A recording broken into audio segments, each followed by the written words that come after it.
Hey everyone, just wanted to put a quick video together to walk you through the Marketing Hub on HubSpot and some of the features you can necessarily do. So without further ado, let's get into this on-demand demo.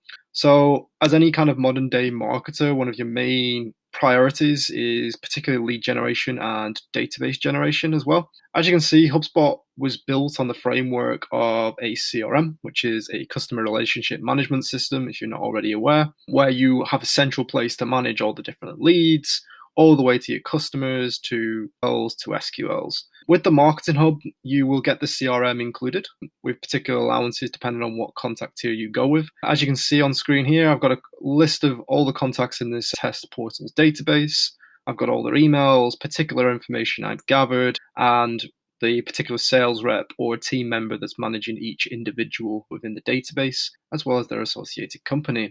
With the Marketing Hub in particular, one of the main benefits is this database will drastically grow as you scale your marketing efforts, as you go forth with digital presence and you put more landing pages out, you put more website pages, you have a bigger sales team. More and more data is going to be entering your database at any given time. What the Marketing Hub offers on HubSpot is it allows you the benefit to give an added layer of segmentation. The CRM does include lists. However, the Marketing Hub will allow you to maximize the capacity of how many lists you can necessarily have. As a result of that, all that data that sits in the database, you will use lists to segment that down to inform your asset creation. Now, as you can see here, we've got different lists. So we can create a static list, which is a list of people in the database at a specific point in time, i.e. a snapshot. Or we could have an active list where we create a list on basically field values within the database, meaning that we can create a list on if contacts, we know their first name and last name. Now, it may be that someone changes their last name and we delete their last name, which means that because of the criteria in this list, it means that that contact will no longer match the entry criteria. So rather than creating a new list every time you do an asset, this will automatically update as people meet the criteria, i.e. it will go up in size in the list. And as people fall out of the criteria, such as someone deletes a last name in the CRM, they will fall out of it as well. And what that essentially means is the mitigation of errors, of human error, is much lower using active lists because HubSpot manages the criteria and who's in the list at any given point in time automatically for you. As a result of that, what you can do is you can export particular lists as you can export the database. But more importantly, you can create assets on the back of that. One particular asset that you may want to create are landing pages. What you can do with landing pages is it is a very intuitive user interface, meaning that everything is set out modular, which means that everything is very easily scalable, as well as very easily editable on the front end, meaning the need for a developer is very minimal, unless if you're trying to do functionality changes with JavaScript or expansive CSS changes on particular elements with CSS. So out of the box, you can add different themes, which come as part of the theme template, and you can create essentially however the landing page you want to create. So as you can see, you can split between having a 2-column format to then a 3-column format. You can add images in there where you see fit. You can add particular buttons if you feel like you want to add that in. So we can add a button underneath, so call to action, or we can replace that and we can put that a button instead. So as you can see, the button's been dropped in there. I can then quickly bin the module, and I can also style it as well from all within the actual system. So I can set the button size. I can make a larger button if I wanted. And this is all editable within the front end, meaning your team from the offset is enabled to create these kind of assets. We have the need or technical know-how that other systems may present. Why this is beneficial is being able to rapidly scale and create landing pages at ease is crucial for any marketing campaign. It allows you to not only be proactive, but also reactive in kind of how you go about creating things. Likewise, similar to the CMS, everything is best practice and phased, meaning you will create your content first. You will then optimize the settings of your landing pages, such as the page title, the particular language of the page to make sure it's indexed in the right search engines, the actual URL of what the page is going to be, the meta description, and what necessarily campaign it's tied to as well. Meaning if you're running a mini Christmas campaign or you're running a special discount campaign, you can link all your assets to an overall campaign and then report on the closed loop effectiveness of that as well. From your emails, your social posts, and your landing pages, all related to that campaign, in one singular place. Likewise, you can actually set landing pages to expire on a specific day. So you can actually set, if you know it's a limited time offer and you want to close it on the last day of the month, you can do that. Likewise, for SEO, HubSpot's very well versed with the best practices of SEO, meaning that when this page expires, it doesn't just die, the URL. It means it will then default and fall back to another URL, which is very healthy in the eyes of SEO because it means that the user's journey is always continuing. It's not breaking. Likewise, you can actually have password protected landing pages, you can have registration required landing pages, or you can have a single sign-on, meaning everybody has a universal global login to access it, meaning you can create premium content, or you can create actual just basic indexable content as well. You've got full scale when it comes to landing pages, how you want to control your content and who necessarily sees it. And likewise, you can make template or database changes from within specific areas of the landing page itself as well. As with anything in marketing, you will want to test different assets. You will test the effectiveness of certain aspects. So what you can do is HubSpot comes built in with A/B functionality, meaning that you don't necessarily need to actually create different assets. So for example, if you wanted to test a button color, you don't need to create two different landing pages. You can do that within one single landing page, report on it as a whole, and you can also report on the two separate variants as well from within the same URL. It will dynamically change based on what it will do. You can either do it as an A/B test where you split the page traffic between 50 and 50 for a certain amount of time. So it might be 6 hours. Once the 6 hours is up, whichever variation had the higher KPI, such as traffic, engagement, click-through rate, it will then show that to the remaining amount of visitors after that point in time, meaning that you've actually gone with a data-informed decision, but you don't have to continually monitor it. HubSpot will do that for you out of the box. Or likewise, you can have an adaptive test where you just keep it going for all time. And what it will do is it will circle between the different pages. When it believes that a certain page is decaying, it will show another variant, meaning that your assets are always up to date, it's always fresh, and essentially you're at the forefront of basically indexing and making sure your website is responding to real-time trends and activity trends, essentially. With that, you can create a quick an actual A/B test. So it might be that I want to create a variation with a header, and then I want to create a version with a shorter page size, so I don't want a header in there. So a header and no. Once you create that variation, as you can see, once it loads, you can see here that I can then toggle between the different variations and edit them in isolation, meaning that with landing pages, I can then do everything I could do on the main landing page, but I can actually edit a particular one. So as you can see, I'm on the no header variation. So all I'm going to do is I want a shorter page size. So I'm going to click this section and I'm going to start binning particular aspects of it to bring the actual page size down. So as you can see, I've dropped that and I'm going to delete this section, the header as well. And as you can see, there is no more header. What I can do is still all within the same builder. I can quickly change back to the header variant. And as you can see, the header is still there, meaning that when we actually test this on an ongoing basis, I can make sure that essentially the most data-driven successful variant is always shown to visitors. Once I've gone through all the settings, I've set a page title such as header B-test. I can actually publish it. And then what we can do is once we've actually gone over this over time, we can look at the performance. We can look at the actual test results. So what we can do is we can then report on the two variants, actually which one was the winner. I can end the test prematurely if I believe there's a sharp contrast between the two and pick the winner ahead of time. So you've got that kind of control. Otherwise, HubSpot will handle all that for you. Another area of the Marketing Hub that's really beneficial is particularly for social media teams, particularly on the social side of things.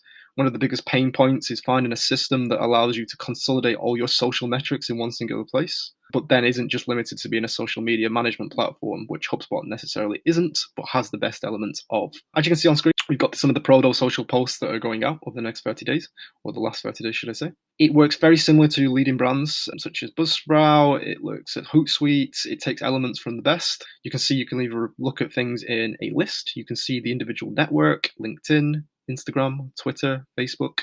You can actually look at what's been scheduled versus what's unsuccessful and what's actually in draft. More importantly, if a list view doesn't work for you, you can actually change that to a calendar view. So you can look at what your social media team is scheduling on a particular day. So you can see where your social media congestion necessarily is. You can change the frequency by week or day. And you can limit the actual social post on particular campaign as well. So if we run a particular one, we can have a look at how that campaign performed as a result of its social posts. Or if you've got a social media team, you can report on the actual social media marketers' posts in particular and look at who's necessarily having the most engagement on their posts, promoting gamification within your social media team.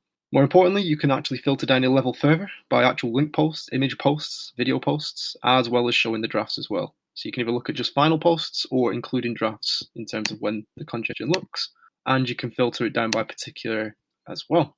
One of the most powerful aspects of the social media tool is the effects of social monitoring. So social listening and social monitoring. Social listening is for looking for brand mentions of yourself, and monitoring is keeping an eye on what other spaces or accounts or particular companies are doing in your space. As you can see, you can create different streams in terms of what the actual inbox is in there. You can create different Twitter, and likewise, you can create competitor streams as well, meaning that you're always working in real time with the movements of your industry, your trends, as well as your competitors as well. On the back of that, similar to anything in HubSpot, whether it's landing pages, emails, social posts in particular, like we've got on screen, you can have a host of powerful reports as well. You can report on your audience sizes across all your networks in one singular place. You can look at all the published posts in a particular time frame, your interactions, as well as your clicks. And you can compare that as well, meaning that you can actually look at your month on month, your year on year, your week on week, whatever reporting frequency is meaningful for you. In terms of other aspects, you can then report it down by particular campaigns. You can have a look at necessarily the audience, the published posts, the interactions and the clicks, and you can export those KPIs all from within one singular system that essentially hosts all your other marketing teams' assets and collateral as well, which leading social media management systems obviously miss out on. Often social is used in coordination with marketing assets, which is what HubSpot has the power of. You can pull a landing page report and how your social traffic to it or the effectiveness of your social towards the actual click in a couple of months' time. Likewise, I showed you similar to how you can schedule landing pages, you can have full control over your emails as well. All them lists that you create in the initial stages as on the back of your database, you can create a host of different reports in terms of emails. You can create automated emails, blog update emails, automated follow-ups, a blog feed if you want to do it dynamically every month of your latest posts.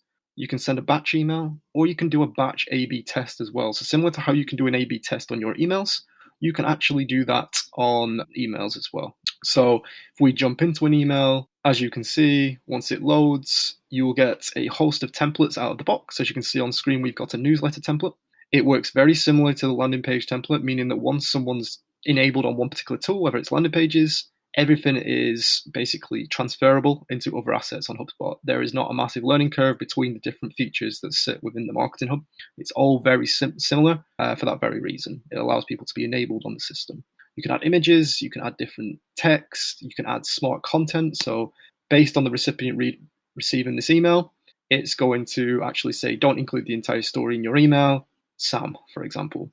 Or if we don't know their name, it will just default to a particular word that will cover the people that we don't have their first names of. So such as you or your company, something a bit more general, meaning that it makes sense in any different context.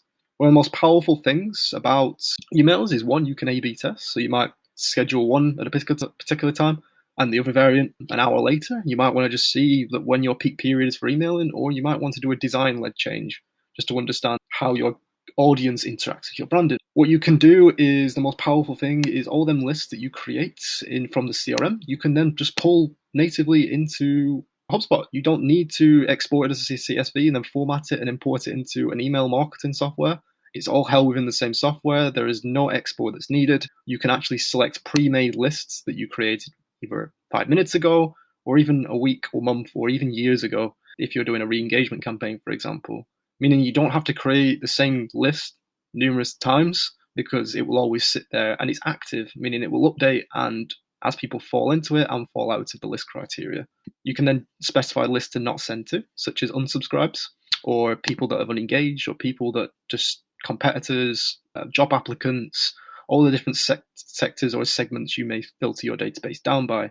One of the most powerful aspects of the email hub in terms of the marketing is the ability to schedule, that you can schedule for a particular date or time. But if you're working internationally, you may find that people sit across different time zones. So what you can do is you can specify a time.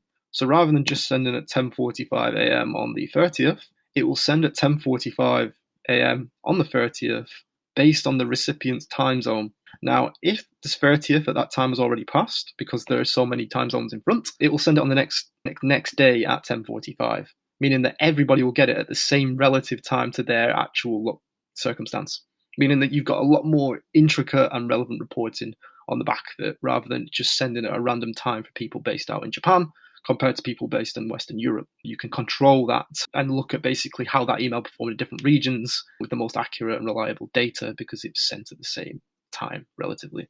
Last but not least, the Marketing Hub also includes HubSpot Ads. HubSpot Ads was very leading in regards to it allows you to connect everything from basically Google Ads, Facebook.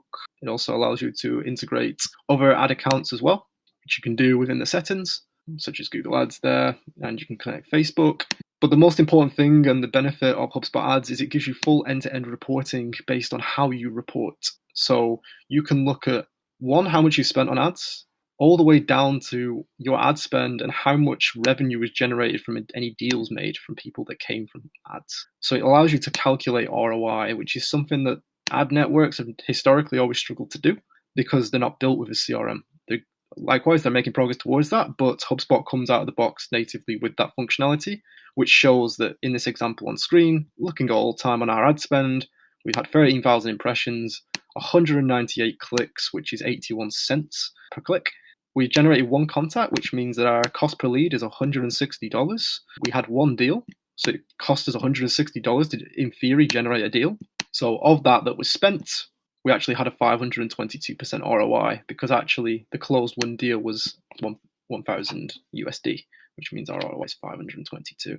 Again, having the power to do that from a single screen is crucial. It allows you to minimize the administrative burden and allows you to get the reports when you need them to who you need to get them at the time that's most relevant for them, to make sure that you're always moving forward and you're not held by blockers or necessarily things that might be holding you back because you don't have that data on hand. You can actually create audiences, which is another popular aspect of the HubSpot Ads feature, meaning that the list you have in your CRM, so a list on decision makers at particular companies you're targeting, which you can create in your CRM, you could then import that into Facebook ads and do a retargeting campaign based on that. Historically, you'd have to manually do that in Excel and upload a CSV, and it'd have to hit a certain size. But having that connected with your CRM minimizes the chance of error, as well as the administrative burden in terms of exporting those lists. And likewise, you can create events which will be sub-goals. So not necessarily deals, but it could be if they've clicked on your ad or they submit a form, or looking at more soft levels of ROI as well. Similar to landing pages, website pages, email, out of the box, HubSpot Ads comes with very powerful reporting networks and widgets, so you can filter it by date range. You can look at either finished ads, paused, deleted, or still active. You can filter it down by particular networks, and you can look at the ROI over time. So as you can see, it's not set to all time, but if I switch that back to a particular period, I can match the actual data to the top level. We can see that when the clicks naturally occurred and when we turned our ad campaign off.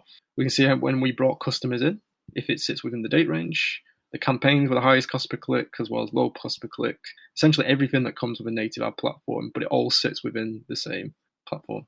So essentially, that's a quick demo. Apologies for the length of this video, but it's covered everything from marketing, emails, the CRM, landing pages, social, as well as HubSpot Ads. And hopefully it shows you some of the immediate value that you can get out of using HubSpot in your marketing team.